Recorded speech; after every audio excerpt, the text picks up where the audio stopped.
Yo, what's good, YouTube? This is Ivy and it's Ivy Tech on the beat. So today is Helpful Monday. You know they're every Monday.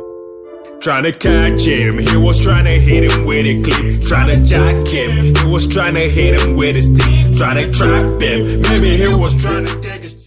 The first thing I did was try to find the key the note was made in. So I loaded in izotope nectar. Then I clicked on start detection. Then to show you three probable notes that the song was made in, and this was in A minor. So when I got that, I shut off it izotope minor. Then I went to this plugin on Ableton Live, C minor. It's called C minor. So when you load in C minor, it's a plugin. Then I loaded it on my first instrument, which is my piano. So the song was made on A minor, so I changed my own to A minor. So any note I hit on my keyboard would be in the scale of A minor, even if I hit the wrong notes. So I did that C minor thing to all of my next tracks then. So for the main tone here, I needed a normal acoustic piano. Then it was something like this at the beginning. So when I did that, the first thing I wanted to do was split out the sound to my left and right channels. So I put in simple delay, clicked on time, changed everything from sync to time. Then I changed it from 1 milliseconds to I don't even know what this MS for, but whatever it's for, I think it's speed, meter per second, yeah. So I changed it from 1 and changed this one to 10 and turn it up to like highest weight so that it will split sounding like this. Exactly. Without it and with it. So the next thing is that if you hear Kevin Gates' song Fatal Attraction, the high end on the song was actually like really cut off. So that's what I did here. So I put on the EQ and it sounded like this. This EQ is basically to cut off the high ends of this song. So to make it sound like it's an enclosed space, just like Kevin Gates' song was. Then after this, I put in another EQ. So this EQ basically, I changed it from stereo to mid-side, meaning I'll be able to cut off the middle part of the sound from this 100 hertz down to 20 hertz. I cut it off because that's where the kick and the 808 is going to be. So I need to create space for it in the middle. So I cut off the middle sound of my main sound up to 100 hertz. So that's what I did basically here. Then it sounded like this. You can't hear the difference now until the kicks come in. So then I compressed. I put a little bit of sidechain compression here, so as to give more space to my drums. So every time my drum is hitting,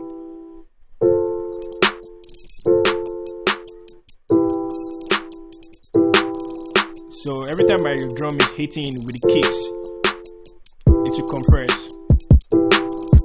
Without it,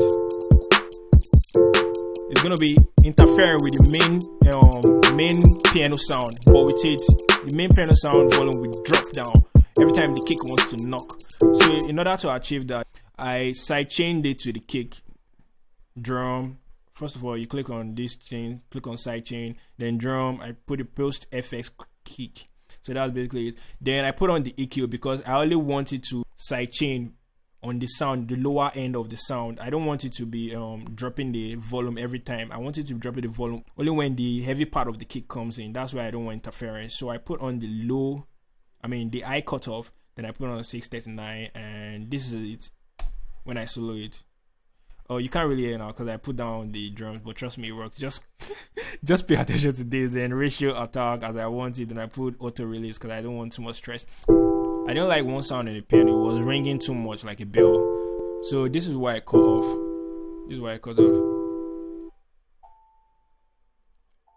So when I reduced it, it wasn't shouting as much as before. Then I put in the split sound again for the last time, so that all the effects I put in the piano to process it won't make my the stereo I put here lost. So what if I remove this? Will there be a difference? Not really. But I can't tell the difference. So basically I should have just put it in the end. So the next thing I did was this sound. The response sound. It had this very tiny sound. Yeah, this sound. So I just loaded in a grainy clavinet from xpand. It wasn't really the same sound Kevin Gates used, but I just wanted to use my own like this because I didn't want to rack my head on how to get the same sound. No time for all that. So I processed this. Obviously, A minor autocorrect thing is here. Then I put on the EQ to make it sound like I want. Then I put on my Pro R, which is the reverb from fabfilter. It's my favorite reverb, by the way. So this is the setting that I use. I really not tweak this, so you might as well just copy the sound if you're using the same sound. Then the next thing I did was put in the bass line, and the bass line sounded like this. Let me just load this. So the bass line I used after the C minor, I loaded in Nexus. Then I used Xpand Dance Volume 1 Pride Sidechain Bass. I got it from Metro Boomin on the tutorial on YouTube too. So it works every time like magic. Thank God Metro Boomin told us that. Then what I did was cut off the eyes of the EQ because I don't want it to be interfering with my snares and my other happier tones. It's a bass line, so why not keep it in the bass? So the next thing I did after the EQ was I put on my utility. This one is basically going to make the bass part of this sound, the bass part is going to make it stay in the middle. So when I put the utility, you can't really notice the difference. It just helps the whole mix come together. You can't notice the difference if I solo it here. So the next thing I did was the 808, of course, where the magic happens. This is the 808 I use. I just loaded in, what's the sample I used?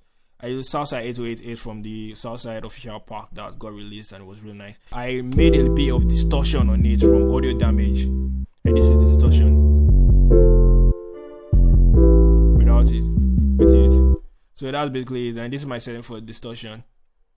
And the next thing is the tuner. Obviously on Ableton Live you have to tune your 808. Basically what I did was how to tune your 808. I loaded in this tuner just as a meter to see what I'm tuning, but this is where I did the whole tuning and everything in pitch and oscillation. So I just control the transposition. Let me put on tuner. It's a meter to show one person. So I alter the transpose and alter the tune till I get the grain showing, till I'm playing the right notes and it's showing here. More details on that on other tutorials on YouTube. So the next thing I did after that was put on a compressor, a sidechain compressor, so that I'll compress the kick. I'll sidechain the kick to it. So every time the kick hits, the kick knocks, it punches through the 808. The same settings I use, very similar settings, maybe just very little difference from this and the one I put on the main tone. So that's basically the same job it's doing there. Then I EQ'd it because it had too much high end after the distortion. Then I cut off the high ends here. Then the next thing I did was this reverse tone that the Kevin Gates song had, Fatal Attraction had.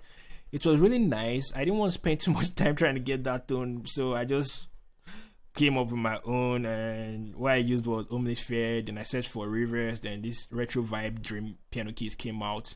Then I used it and I didn't touch it on omnisphere. The next thing I did was frequency shifter to make it sound more real, like shaky LFO, you know, that kind of thing. What do you call it again? Vibrato and podometer. Is it podometer? I can't remember the name, but this is how it sounds. You see? Without it, with it. So it gives you a little bit of shakiness. Then after the frequency, I put in the utility thing again just to make it mono, to make it sound old school like a sample. So that's what I did without it and with it.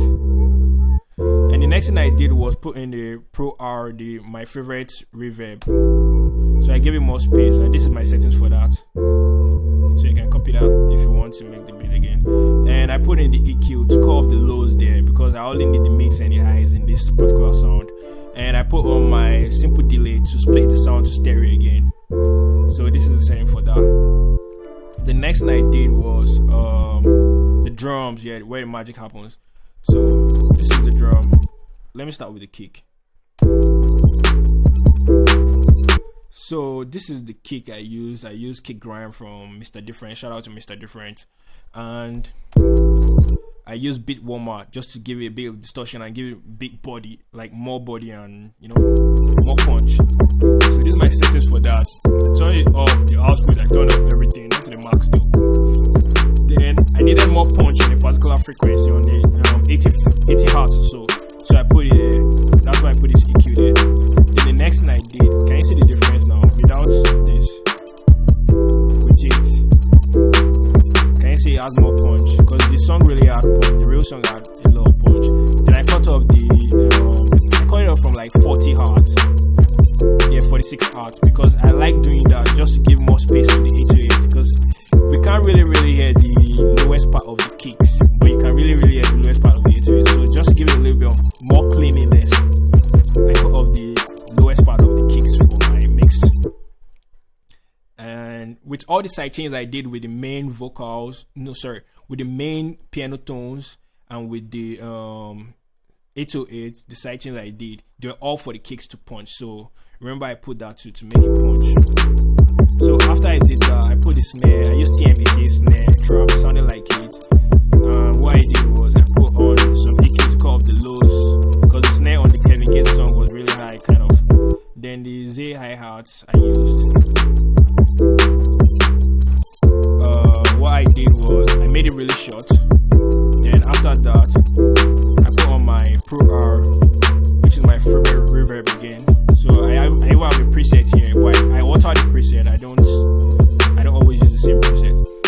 Then I use my utility thing again, just to swap the channels to change the left sound tray to the right and from right sound tray to the left. Simply because when I use my Pro R, I didn't like how it made it in one particular side, so I wanted to like keep it balanced, and I put on the utility. With the utility now, like, can you hear the difference? So I didn't want it to be sounding on the left hand side alone, so I put on my utility to swap it and make it balanced. Then I use the compressor, obviously, so that every time the drum kicks, it will knock through the snare too, and it's knock through the hi-hat, sorry. So the normal sidechain thing I put on every other thing, I put it here too. I sidechain a lot just to make the kick punch through everything. So the whole beat sounds like this.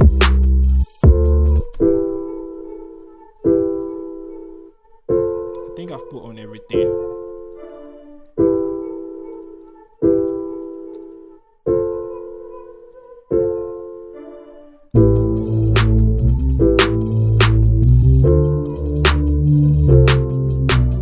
So that's how the whole beat sounds, and that's how it came about.